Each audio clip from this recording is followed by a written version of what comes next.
ధ్యాన మిత్రులందరికీ నా నమస్కారం. 41 రోజుల పాటు 41 మంది అద్భుతమైన గురువుగారుల గురించి తెలుసుకునే ఈ ప్రయాణంలో ఈరోజు మూడవ రోజు. మరి ఈరోజు మనం తెలుసుకోబోయేది మరెవరో కాదు మనందరి గురువుగారైన బ్రహ్మర్షి పితామహ పత్రిజీ గురించి. ఎన్నో జన్మల అదృష్టం వల్ల నాకు పత్రిగారితో చిన్నప్పటి నుంచి ఎంతగానో గడిపే అవకాశము, ఎన్నో జ్ఞాపకాలను మూటకట్టుకునే అవకాశము, ఆయన నుండి ప్రత్యక్షంగా జ్ఞానాన్ని పొందే అవకాశం నాకు లభించాయి. మరి ఎంత అద్భుతమైన ఆ గురు సాంగత్యం అంటే, అందులోనూ పత్రి సారు ఆయన కోటిలో ఒకటి. ఎన్ని క్వాలిటీస్ ఉన్నాయో ఆయనలో చెప్పనలవి కాదనమాట. ఆయన విజన్‌లో గాని, ఆయన వర్క్ చేసిన విధానంలో గాని, ఆయన టీచ్ చేసిన విధానంలో గాని, ఒక యూనిక్‌నెస్ అనేది కనిపిస్తుంది. మరి ఈరోజు మా పత్రి సార్ గురించి కొంత విషయాలు ఎంతో ఉందాయన గురించి ఎంత చెప్పినా తక్కువే. కానీ కొంచెం ఆహ్, పరిచయం చేసే ప్రయత్నాన్నయితే నేను చేస్తాను. సుభాష్ పత్రి గారు 1947 సంవత్సరంలో శక్కర్ నగర్ బోధన్‌లో నిజామాబాద్ జిల్లాలో పివి రమణారావు గారు, సావిత్రిదేవి దంపతులకు జన్మించారు. ఒక బ్రాహ్మణ కుటుంబంలో ఆయన పుట్టారు. మరి చిన్నప్పటి నుంచి ఆయన వాళ్ళ వీధిలో ఉండే రామాలయానికి ఎక్కువగా వెళ్తూ ఉండేవారనమాట. ఒక పక్క రామాలయం, ఇంకొక పక్క మసీదు ఉండేదనమాట. ఈ ఈ రెండిటి యొక్క బ్యాలెన్స్ ఎన్విరాన్మెంట్‌లో ఆయన పెరిగారనమాట. అయితే ఆయన ఎంత చురుగ్గా ఉండేవారంటే, తొమ్మిదో సంవత్సరం అప్పుడే ఆయన షేక్స్‌పియర్ రచనలన్నీ చదివేవారట. అలాగే ఇంటర్‌లో డాక్టర్ రాధాకృష్ణన్ గారు రాసిన లిటరేచర్ అంతా కూడా ఆయన చదివేవారట. చిన్నప్పటి నుంచి ఎన్నో స్పోర్ట్స్ ఆడేవారు. వేణువు ఊదడం, సంగీతం అంటే వాళ్ళ అమ్మగారికి సావిత్రిదేవి గారికి ఎంతో ఇష్టము. ఆవిడ కోరిక మీదట ఆయన ఫ్లూట్ నేర్చుకున్నారనమాట చక్కగా. అంతేకాదు ఆయన టేబుల్ టెన్నిస్‌లో స్టేట్ లెవెల్ చాంపియన్‌గా ఎళ్లారు. ఇంకా ఎన్నో స్పోర్ట్స్ అన్ని రకాల స్పోర్ట్స్‌లో, గేమ్స్‌లో అన్నిట్లో కూడా చాలా ముందంజ ఉండి వేసేవారనమాట. సో, అలా ఆయన బాల్యం గడుస్తూ ఉండగా ఆయన అగ్రికల్చర్‌లో బీఎస్సీ చేశారు. తర్వాత పీజీ చేశారు. కోరమాండల్ ఫెర్టిలైజర్స్‌లో 1975 సంవత్సరంలో ఆయనకి ఉద్యోగం రావడం జరిగింది. 1974 సంవత్సరంలో ఆయనకి పెళ్లి జరిగింది స్వర్ణమాల పత్రి గారితో. 1975 సంవత్సరంలో ఆయనకి జాబ్ రావడం జరిగింది. జాబ్ వచ్చిన తర్వాత ఆయన కర్నూలు వెళ్లారు. మరి అసలైన కథ అంతా ఇక్కడి నుంచే మొదలైంది మై డియర్ ఫ్రెండ్స్. ఈ కర్నూలు వెళ్ళిన తర్వాత ఆహ్, ఆయన జీవితంలో కొన్ని ముఖ్యమైన సంఘటనలు జరిగాయి. అందులో మొదటిది ఏంటంటే అండి, ఆయనలోకి వాక్ ఇన్ జరగడం. 1979లో 75లో కర్నూలు వచ్చారు. కోరమండల్ ఫెర్టిలైజర్స్‌లో జాయిన్ అయ్యారు. 1979లో ఆయనకి ఒక యాక్సిడెంట్ జరిగింది. కారు యాక్సిడెంట్ జరిగి కారు 3 పల్టీలు కొట్టి పడిపోయిందనమాట. ఆ కారు యాక్సిడెంట్ జరిగినప్పుడు ఏం జరిగిందంటే, ఆయనలో వాక్ ఇన్ అనేది జరిగింది. వాక్ ఇన్ అంటే ఏంటంటే, ఒకానొక అత్యున్నతమైన ఆత్మ మళ్ళీ గర్భంలోకి ప్రవేశించినప్పుడు ఏమవుతుందంటే అండి, పుట్టినప్పుడు మొత్తం అన్నీ మర్చిపోతారు. మొత్తం అన్నీ మర్చిపోయి, మళ్ళీ గుర్తు తెచ్చుకుని, మళ్ళీ ఎంతో సాధన చేసి, మళ్ళీ కనెక్ట్ అయ్యి, మళ్ళీ వాళ్ళ జీవిత ప్రణాళికలో అమోఘంగా పని చేయడం మొదలుపెట్టే సమయానికి ఎంతో 20, 30 సంవత్సరాల, 40 సంవత్సరాల, 50 సంవత్సరాల వయసు అయిపోతూ ఉంటుంది.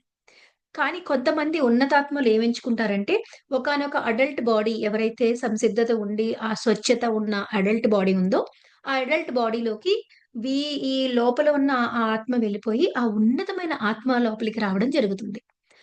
వచ్చి ఆ బాడీలో ఆ పర్సన్ లాగా ఉంటూ తన పనిని నిర్వహించడం జరుగుతుందనమాట. దాన్నే వాక్ ఇన్ అంటారు. దీని గురించి మరొకసారి మరింతగా మాట్లాడుకోవచ్చు. ఈ వాక్ ఇన్ జరిగినప్పుడు ముగ్గురు మహా గురువుల గ్రేట్ మాస్టర్స్ అక్కడ అవసరం అన్నమాట. జస్ట్ లైక్ దట్ ఒకళ్ళొచ్చి వచ్చేయడం ఉండదు. ముగ్గురు మాస్టర్స్ ఉండాలి. పత్రిసారి స్వయంగా చెప్పారు. ఆయన వాక్ ఇన్ ఎలా జరిగింది? ఆ వాక్ ఇన్ జరిగినప్పుడు ఏ మాస్టర్స్ అక్కడ దాన్ని ఫెసిలిటేట్ చేశారనేది. ముగ్గురు మాస్టర్స్ కావాలి. ఒక మాస్టర్ ఏం చేస్తారంటే పల్టీలు కొట్టినప్పుడు ఏదైతే జరుగుతుందో ఆకస్మిక సంఘటన అప్పుడు ఆస్ట్రల్ బాడీ బయటకొస్తుంది. అప్పుడు కార్డ్‌ని కట్ చేస్తారన్నమాట. మళ్ళీ ఆ కొత్త యొక్క ఆత్మ యొక్క సిల్వర్ కార్డ్‌ని కనెక్ట్ చేస్తారు. మరి ఇంకొక మాస్టర్ ఏం చేస్తారంటే, మొత్తం ఆ ఎన్విరాన్మెంట్‌నంతా కూడా సెక్యూర్‌గా ఉంచుతారనమాట. సేఫ్ చేస్తారనమాట. ఆ ఎరానంతా కూడా సేఫ్‌గార్డ్ చేస్తారు. ఇంకొక మాస్టర్ ఏంటంటే, ఈ మాస్టర్ వెళ్ళిపోయిన తర్వాత, ఇంకో కొత్త మాస్టర్ ఎంటర్ అయ్యి, ఆ సిల్వర్ కార్డ్ కనెక్ట్ చేసేలోగా ఆ బాడీలోకి వెళ్లి ఉంటారనమాట. ఇలా ముగ్గురు మాస్టర్స్ కలిపి ఈ మొత్తం ప్రాసెస్‌ని ఫెసిలిటేట్ చేస్తారు. మరి గురువు గారు ఏమని చెప్పారంటే, ఆయన వాకిన్‌ని రాఘవేంద్ర స్వామి, లాహిరి మహాశయులు, లోబ్ సాంగ్రాంప. రాఘవేంద్ర స్వామి, లాహిరి మహాశయులు, లోబ్ సాంగ్రాంప. ఈ ముగ్గురు మాస్టర్స్ కలిపి వచ్చి ఆహ్, వాకిన్‌ని ఫెసిలిటేట్ చేశారనమాట. ఆ వాకిన్‌ని 1979లో చేశారు. తర్వాత 1981లో సదానంద యోగి గారిని ఆయన వెళ్లి కలవడం జరిగింది. అక్కడి నుంచి మొత్తం ఆయన ధ్యాన, జ్ఞాన ప్రస్థానం అంతా మొదలైందనమాట. ఈ వాకిన్ జరిగినప్పటి నుంచి ఆయన బ్రహ్మజ్ఞానిగా మారిపోయారు. వాకిన్ జరిగిన తర్వాత ఎన్నో పుస్తకాలు చదవడం, ధ్యానం గురించి తెలుసుకోవడం, పరిశోధనలు చేయడము, మొత్తం ఆ బ్రహ్మజ్ఞానం అంతా అప్పటికే ఆయనకొచ్చేసింది. కానీ ఆ జీవిత ప్రణాళికకి కనెక్ట్ చేసిందెవరంటే, మన సదానంద యోగి గారిని కలిసినప్పుడు 1981 నుంచి 83 వరకు ఆయనతో కలిపి జర్నీలో మొత్తం మరింత క్లారిటీగా ఆయన ప్రణాళికలోకి ఆయన దిగారనమాట. మరి ఆయన చాలా యంగ్ ఏజ్‌లోనే ఇద్దరమ్మాయిలు, ఆడపిల్లలిద్దరూ చిన్న వయసులో ఉండగానే, ఆయన వెనకాల ఎటువంటి ఆస్తి, ఒక్క రూపాయి చేతిలో లేకుండా ఆయన జాబ్ రిజైన్ చేసేసారు. జాబ్ రిజైన్ చేసేసి they don't know how to ఎక్కడి నుంచి ఫుడొస్తుందో తెలీదు. ఎలా ఇల్లు నడపాలో తెలీదు. It was a big shock for the family. But ఆయనైతే ఆహ్, ఆ ఉన్నత ఆత్మకి తెలుసు. Everything will be taken care అని. సో, ఆయన జాబ్ రిజైన్ చేసేసి మొదలుపెట్టారనమాట. ఇదేమి అంత అనుకోవచ్చు. మనం మనకొక డౌట్ రావచ్చు. ఏముంది పెద్ద ఉన్నతమైన ఆత్మ ఆయన శరీరంలోకొచ్చేసింది కాబట్టి చెయ్యడం సులభమైపోయిందేమో అనుకోవచ్చు. కానీ లేదు మాస్టర్స్. ఆయన ఎంత కష్టపడ్డారంటే, ఎంత శ్రమ కోర్చి ఈ ధ్యాన ప్రచారాన్ని ఒక్కొక్క మనిషిని కూర్చుకుంటూ ఈ మహా ధ్యాన సామ్రాజ్యాన్ని నిర్మించారంటే మాటలు కాదు మై డియర్ ఫ్రెండ్స్.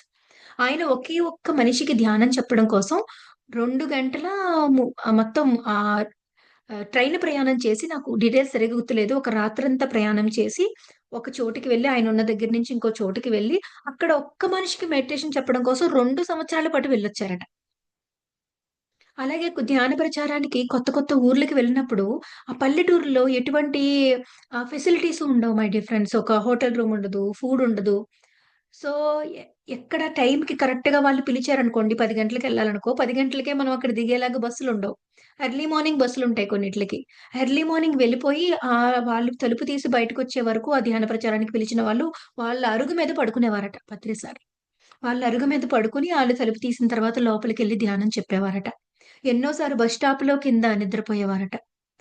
మేము ధ్యానంలోకొచ్చింది 2002. 2002లో కూడా ఆయనకి అప్పటికి కూడా ఇంకా ఒక ఓన్ కార్ అనేది లేదు. ఎప్పుడైనా ఎవరి దగ్గరికైనా పత్రి సారొచ్చినప్పుడు మేమే కారు కట్టించి ఆయన నెక్స్ట్ డెస్టినేషన్‌కి పంపించేవాళ్ళమనమాట. మేము కూడా మెడిటేషన్‌లోకొచ్చిన తర్వాత 2 ఇయర్స్ తర్వాత ఎప్పుడో ఆయనకి ఒక కారు ఎవరో ఒక శిష్యులు కొనిచ్చి ఒక కారిచ్చారు. అప్పటి వరకు కూడా ఆ అద్దె కారుల్లోనూ, రకరకాల టాక్సీల్లోనూ, ఆటోల్లోనూ, బస్సుల్లోనూ పెద్ద పెద్ద పాంప్లెట్స్ ఉండేవి. ఇప్పుడులాగా మనకి ఫ్లైయర్స్ ఇవన్నీ కూడా కాదు. ఆహ్, పాంప్లెట్సు, బుక్సు ఎంతో బరువుంటాయవి. ఆ బరువైన పాంప్లెట్సు, బుక్సు మోసుకొని ఆ బస్సుల్లో రాత్రంతా నుంచుని ప్రయాణం చేసి జనరల్‌లో ఉన్నట్టుండి ఎవరో మెడిటేషన్‌కి పిలుస్తారు. పిలిస్తే ఆయన ఒప్పుకుంటారు. దానికి రిజర్వేషన్స్ ఉండవు. ఏమి ఉండవు. రాత్రంతా ఆ బ్యాగ్స్ పట్టుకొని బస్సులో ప్రయాణంలో, ట్రైన్ ప్రయాణంలో రాత్రంతా నుంచుని కూర్చోవడానికి సీట్ లేకపోయినా గూడా వెళ్ళేవారట. వెళ్ళి మొన్నాడు పొద్దున్న "ఎలా జరిగింది సార్ ప్రయాణం" అంటే "బ్రహ్మాండంగా జరిగింది మేడం" అని చెప్పేవారట. ఎప్పుడు ఆయన నోట్లోంచి కంప్లెయింట్ అనేది బయటకొచ్చేది కాదు. నో కంప్లెయింట్, నో జడ్జ్‌మెంట్ అని చెప్తారెప్పుడు కూడా. ఆయన ఒక మహా అద్భుతమైన ఎగ్జాంపుల్ అన్నమాట మనకి. ఏం చెప్పారో అది ఆయన బతికి చూపించేసారు. చాలా దేనికైనా సరే లివింగ్ ఎగ్జాంపుల్. ఎలా వండాలి? ఎలా తినాలి? ఎలా గురువుని గౌరవించాలి? ఎలా ఒక ధ్యానాన్ని బోధించాలి? ఎంత ప్రేమగా ఉండాలి? ఎంత అణకువగా ఉండాలి? ఎవరినైనా సరిచేసేటప్పుడు ఎంత కర్కశంగా సరిచేయాలి వాళ్ళని? అసల మొత్తం అన్ని రకాల కోణాలకి కూడా ఆయనొక లివింగ్ ఎగ్జాంపుల్‌లా మనకి జీవించి వెళ్లారు మై డియర్ ఫ్రెండ్స్. ఎంతో శ్రమ కోర్చి ఇదంతా నేనెందుకు చెప్తున్నానంటే, ఎవరో ఉన్నతాత్మ ప్రవేశించేసింది కాబట్టి మొత్తం అన్నీ ఒక కేక్ వాక్‌లాగా నడిచిపోలేదు. ఎంతో కష్టాలు ఎదురవ్వాలని, ఆ మూమెంట్ అక్కడి వరకు తీసుకెళ్ళడానికి ఎంతో శ్రమ కోర్చాలని తెలిసినా, వాళ్ళకి ఎటువంటి అవసరం లేకపోయినా, మనం అవసరంలో ఉన్నాం కాబట్టి, మనల్ని ఉద్ధరించడానికి మన మీద ఉన్న అన్‌కండిషనల్ లవ్‌తో వాళ్ళదంతా చేస్తారనమాట. ఒకసారి మే నెలలో శాకాహార ర్యాలీ చేస్తున్నారు పత్రి సార్. శాకాహార ర్యాలీ చేస్తుంటే మంచి మండుటెండల్లో అనమాటండి. చేసి వచ్చి ఒక టెంపుల్‌లో నీడ కోసమని ఒక టెంపుల్ లోపలికెళ్ళి అలా వాలిపోయారు. అలా వాలిపోయిన తర్వాత మేమన్నాం అనమాట. అక్కడ నేను, మా అమ్మగారు అందరూ పక్క పక్కనే ఉన్నప్పుడు, ఇంకా నేను చిన్నదాన్నప్పటికి అప్పుడు అన్నాం. "సార్ మా అందరి కోసం మూగజీవాల కోసం ఎంత త్యాగం చేస్తున్నారు సార్ మీరు. ఇంత తిరుగుతున్నారు, ఇంత చేస్తున్నారు" అని చెప్పి అంటే, అప్పుడాయన వెంటనే "త్యాగం కాదు మేడం, బాధ్యత" అన్నారు. ఎప్పుడు ఒక్క మాట కూడా సరికాని మాట నోట్లోంచి రానిచ్చేవారు కాదాయన. వెంటనే ఆ మాటని సరిచేసేవారు. నోటిలోని మాటే నుదుటి మీద వ్రాత అని చెప్పేవారనమాట. అలాగే ఆయన జేబులో ఎప్పుడూ ఒక్క రూపాయి ఉండేది కాదు మై డియర్ ఫ్రెండ్స్. ఎంత డౌన్ టు ఎర్త్ గురువుగారంటే, నేను ఎంతో మంది స్వామీజీలని, గురువుగారిని మా అమ్మగారితో పాటు వెళ్తూ చిన్నప్పటి నుంచి ఆవిడెప్పుడు ఎవరొచ్చినా వెళ్లి ఆ తపనతో జ్ఞానం తెలుసుకోవాలని పత్రిసారు పరిచయం అవ్వడానికి ముందు అన్ని చోట్లకి వెళ్ళేవాళ్ళమనమాట. గురువుగారు ఎక్కడో పైన నుంచునుంటారు. ఇక్కడ వీళ్ళు చేతులు కట్టుకుని, ఒంగుని దండం పెట్టుకుని, కాళ్ళకి దండం పెట్టుకుని, గురువుగారి ఇంటికి రావాలంటే వాళ్ళు మహా డబ్బున్న వాళ్ళయ్యుండాలి. వాళ్ళెంతో ఫెసిలిటేట్ చేసుండాలి. లేదా వాళ్ళ జీవితాన్ని అర్పించేసి సేవ చేసుండాలి. అప్పుడు ఎప్పుడో ఒక్కసారి అలాగా ఆ గురువుగారు అలా పాదం మోపుతారు ఆళ్ళింట్లో. ఇంకా వాళ్ళ జన్మధన్యం అన్నట్టు ఫీలవుతూ ఉంటారు. మరి పత్రి సారు ఎలా వచ్చేవారంటేండి ఇంటికి, ఆయనే వచ్చి అడిగేవారు. "మేడం మీ ఇంటికొస్తాను. ఒక చాయ్ పెట్టిస్తారా?" అని అడిగేవారు.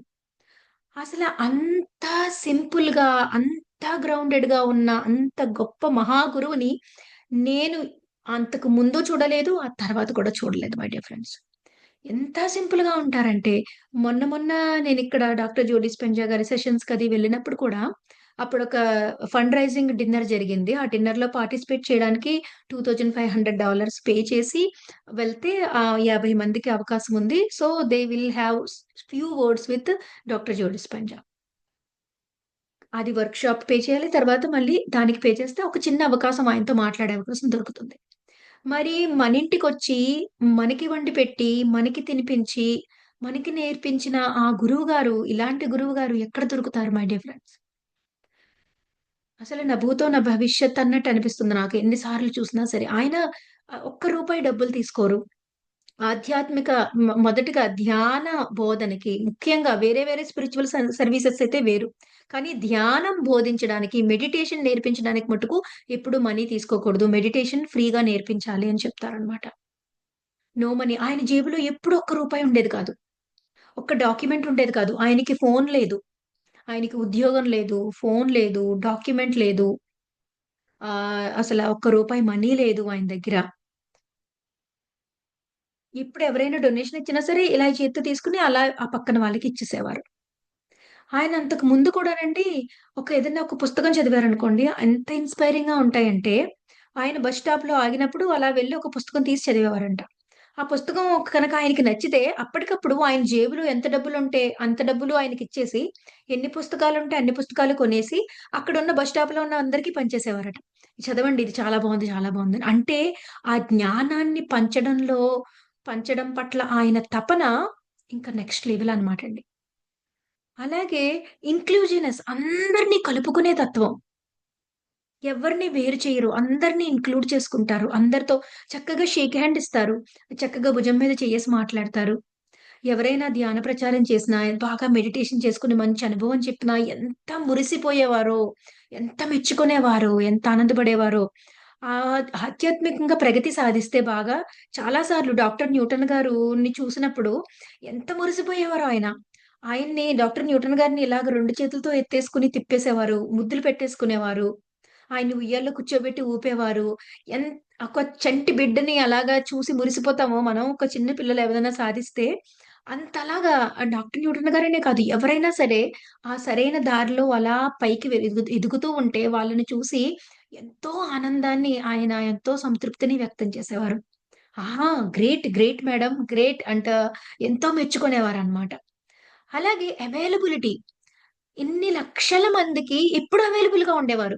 ఎప్పుడైనా నేను గురువుగారితో మాట్లాడాలనుకుంటే ఆ పర్సనల్ సెక్రటరీకో, వాళ్ళకో, ఈళ్ళకో ఫోను చేసి గురువుగారు ఎక్కడున్నారు? లేకుంటే అక్కడున్న లోకల్ మాస్టర్స్‌కి ఫోను చేసి గురువుగారు ఎక్కడున్నారంటే పలానా ఊర్లో ఉన్నారు. అప్పుడు గురువుగారితో ఏ డ్రైవర్ ఉన్నారు? లేకుంటే ఎవరున్నారు? అంటే అక్కడ లోకల్ మాస్టర్స్ నంబర్ ఇచ్చేవారు. వాళ్ళకి ఫోను చేస్తే వాళ్ళు తీసుకెళ్ళి పత్రిసరికి ఇచ్చేవారు. మాట్లాడేసేవాళ్ళం. ఆయనకి ఫోను నంబర్ లేకపోయినా, ఫోను లేకపోయినా ఎప్పుడూ అందరికి అవైలబుల్‌గా ఉండేవారు. ఎన్నో సార్లు చాలా కన్‌ఫ్యూజ్ స్థితిలో, చాలా కష్ట పరిస్థితిలో ఆ నిర్ణయం తీసుకోవాలన్న కొన్ని కొన్ని చోట్ల క్లారిటీ రావాల్సొచ్చినప్పుడు వెంటనే గురువుగారికి ఫోను చేయొచ్చు అని చక్కగా ఒక్క ఫోను కాల్ దూరంలో ఉండేవారు. గైడ్ చేసేవారు. ఎంత అద్భుతమైన అవైలబిలిటీయో అంత అవైలబుల్‌గా ఇంకా ఎవరిని నేను చూడలేదు. అలాగే అందరిని రెస్పెక్ట్ చేయడం. ఎవరైనా వచ్చి కాళ్ళకి దండం పెట్టారనుకోండి, ఈయన తిరిగి కాళ్ళకి దండం పెట్టేవారు. ఒక గురువొచ్చి శిష్యుడికి కాళ్ళకి మొక్కడం అనేది, శిష్యుడు కూడా "నువ్వు కూడా దైవానివే, నువ్వేమి తక్కువ కాదు" అని చెప్పడం. ఆయన పత్రి సార్‌కే అది సాటి అన్నమాటండి. అలాగే ఆయనకి ఎంత జ్ఞాపక శక్తి ఉండేదో. ప్రతి ఒక్కళ్ళ ఊరు, వాళ్ళ పేరు, వాళ్ళ పిరమిడ్ కేంద్రం పేరు, అలాగే వాళ్ళ చుట్టాలు, వాళ్ళ రిలేషన్స్ ఏంటి మొత్తం అన్నీ గుర్తుపెట్టుకునేవారు. మేమే అనుకున్నాం అనమాట. పత్రి సారు అంతే కాదు, ఒక కాన్వర్జేషన్ జరిగిందనుకోండి, ఆ కాన్వర్జేషన్‌లో అయిన జోక్స్ కూడా గుర్తుండేవాయనకి. ఒక్కసారి మా అమ్మమ్మ గారింట్లో పిరమిడ్ ఓపెనింగ్ అయింది. చాలా అద్భుతంగా జరిగింది. ఎన్నో జోక్స్ ఏసుకున్నాము గురువుగారితో. మా అమ్మమ్మ గారి బెడ్‌రూమ్‌లో అందరం చుట్టూ కూర్చున్నాం ఆయన చుట్టూ. ఎన్నో జోక్స్ ఏసుకున్న తర్వాత చాలా మంచి టైమ్ స్పెండ్ చేసిన తర్వాత, సరిగ్గా 6 నెలల తర్వాత ధ్యాన మహాయజ్ఞానికి వెళ్ళాం. 6 నెలల తర్వాత. ఒక్క రోజులో ఆయన పొద్దునుంచి సాయంత్రం వరకు 4, 5 ఊర్లు తిరిగేవారు. ఆ 4, 5 ఊర్లలో 500, 600 మందిని, 1000 మందిని కలుసుకునేవారు. అలాగా మొత్తం 6 నెలల పాటు ఆయన ఎన్ని వేల మందిని కలుసుకుంటారు? ఎన్ని వేల కాన్సెప్ట్‌లు చెప్పుంటారు? ఎన్ని వేల మందితో జోకులేసుంటారు చెప్పండి? ఎంతో మందిని కలిసుంటారు కదా! అప్పుడు ధ్యాన మహాచక్రానికొచ్చినప్పుడు అనుకున్నామనమాట. 6 నెలలయిపోయింది గురువుగారిని కలిసప్పటికే. పత్రి సార్‌కి ఇంతమందిలో మనం గుర్తుండి ఉంటామంటారా? అని అనుకుంటూ ఆయన వెళ్ళామనమాట. వెళ్ళి "సార్ అసలు గుర్తున్నామా సార్ మేము మీకు" అని అడిగాం. అంటే "ఎందుకు గుర్తులేరు?" అని చెప్పి అప్పుడు 6 నెలల క్రితం మేం వేసుకున్న జోక్‌ని మాకే గుర్తు చేశారు. అంతేకాదు మీరెవరో మీ వరసలు కూడా తెలుసు. "నువ్వు దేవికి పిన్ని, నువ్వు దేవికి అమ్మమ్మ, నువ్వు దేవి ఆళ్ళ ఇది" అని చెప్పేసి మా అందరి వరసలు కూడా చెప్పారాయన. అంటే ఎంత విలువ ఇస్తారో చూడండి. ఎప్పుడు ఎప్పుడుంటుందంటే మనం చాలా ఇంపార్టెన్స్ ఇచ్చినప్పుడు గుర్తుంటుందట. అది ఆయన ఎంత ఇంపార్టెన్స్ ఇచ్చారో అప్పుడు కాబట్టి అందరిని గుర్తుపెట్టుకునేవారనమాట. సో, అలాగే ఆయన గొప్ప జటిలమైన జ్ఞానాన్ని సింపుల్ కాన్సెప్ట్‌లో ఈజీగా 4 ముక్కల్లో చెప్పడంలో ఎక్స్‌పర్ట్ అనమాటండి. చాలా చాలా ఎక్స్‌పర్ట్. ఒకసారి ఆయన గత జన్మలను కూడా రివీల్ చేశారు. ఒకానొక గత జన్మలో ఆయన సూఫీ మాస్టర్ అట. ఇమ్మీడియేట్ పాస్ట్ లైఫ్‌లో. ఆ సూఫీ మాస్టర్‌లో అజరత్ ఇనయత్ ఖాన్ ఆయన పేరు. హజరత్ ఇనయత్ ఖాన్‌గా ఉన్నప్పుడు ఆయన ఎక్కువ యూరప్‌లో, ఫ్రాన్స్‌లో ఆయన ఉండేవారట. ఆయన విచిత్ర వీణ అని చెప్పేసి ఒక వీణ ఫేమస్ వీణా ప్లేయర్ అటండి. చాలా చక్కగా వీణ వాయించేవారట. అంతకు ముందు జన్మల్లో ఆయన అమెరికాలోని బోస్టన్ దగ్గర బెంజమిన్ ఫ్రాంక్లిన్‌గా జన్మ తీసుకున్నారట. మరి బెంజమిన్ ఫ్రాంక్లిన్ కూడా ఇక్కడ చాలా గొప్ప లీడర్ అన్నమాట. ఆయన ఎంతో సేవలు చేశారిక్కడ యూఎస్‌లో. ఆ తర్వాత ఆయన ఈ 2500 సంవత్సరాల క్రితం బుద్ధుడి యొక్క ప్రధాన శిష్యుడైన ఆనందుడినే నేను అని చెప్పారు. ఆ ఆనందుడుగా నేను 40 సంవత్సరాల పైగా బుద్ధుడికి దగ్గరే ఆయన పక్కనే ఉండి సేవ చేశాను. నా ఒళ్ళోనే బుద్ధుల వారు తన ప్రాణాలను విడిచారు అని చెప్పారన్నమాట. ఆయన చాలా ధైర్యం అండి. ఎంత ధైర్యం అంటే మాకు చాలా భయమేసేది ఆయన చెప్పి అంటే సత్యం చెప్పినప్పటికీ కూడా సత్యాన్ని తీసుకునే స్టేజ్‌లో చుట్టూ ప్రజలు లేకపోతే వ్యతిరేకతొస్తే ఎలాగా అని చెప్పేసి. ఆ మాంసం తినకూడదని, ఈ జంతువుల్ని చంపే హక్కు లేదని, నువ్వు మాంసం తిని మసీదుకెళ్తావా? కోడి తిని గుడికెళ్తావా? అసలు నువ్వు మనిషివా? అని ఒక చాలా కర్కశంగా, చాలా డైరెక్ట్‌గా ఒక బాణం వేసినట్టు వేసేవారన్నమాట ప్రశ్నలు. It is not that easy to take it పీపుల్‌కి. అయినా సరే ఎక్కడ ఆయన తగ్గేవారు కాదు. ఎందుకంటే ఈ మెసేజు ఆ హృదయంలోకి వెళ్లి గుచ్చి వాళ్ళని కదిలించాలి. ఆ లోతుల్లో ఉన్న అసత్యపు పునాదుల్ని కదిలించాలి. అప్పుడు గాని మార్పు రాదని చెప్పేసి ఆయన చాలా ఎక్కువగా అది ఆహ్, ఆహ్, వి దాన్ని కదిలించేలాగా ప్రశ్నలు అడిగేవారనమాట. సబ్జెక్ట్‌ని చెప్పేవారు. మరి ఎంతో ఉంది మై డియర్ ఫ్రెండ్స్ ఆయన గురించి తెలుసుకోవడానికి. ఆయన గురించి తెలుసుకోవడానికి ముఖ్యంగా నేను చెప్పేదేంటంటే 'తులసీదళం' పుస్తకం చదవండి. అలాగే ఆయన చెప్పిన కాన్సెప్ట్స్ ఉన్నాయి. గురువుగారు చెప్పిన కాన్సెప్ట్ వాక్‌క్షేత్రం, సంకల్ప శక్తి, ఎన్‌లైటన్‌మెంట్ అంటే ఏమిటి, ముక్తి మార్గము, శ్వాస విజ్ఞాన జ్యోతి, కర్మయోగము, ఇలా మొత్తం గురువుగారు చెప్పిన ఎన్నో కాన్సెప్ట్స్ ఉన్నాయి. స్టార్టింగ్‌లో చెప్పినవి. ఎంతో అద్భుతంగా ఆధ్యాత్మిక శాస్త్రం అంతా అర్థమైపోతుంది మనకి. అలాగే లాక్‌డౌన్ సందేశాలని ఆయన ఎన్నో సందేశాలిచ్చారు లాక్‌డౌన్‌లో. వాటన్నిటిని కూడా వినండి. వింటూ ఉంటే ఆయన గురించి, ఆయన చెప్పిన జ్ఞానం గురించి ఇంకా బాగా అవగాహన అవుతూ ఉంటుంది. ఎంతో ఉంది మై డియర్ ఫ్రెండ్స్. బోలెడంత లిటరేచరు, బోలెడన్ని వీడియోలు అవైలబుల్‌గా ఉన్నాయి మనకి. వాటన్నిటిని ది బెస్ట్‌గా వినియోగించుకోండి. ప్రతిరోజు గురువుగారి వీడియో ఒక్కటైనా చూడండి. మరి రేపటి రోజు మరొక గురువుగారితో మళ్ళీ కలుసుకుందాం. Thank you.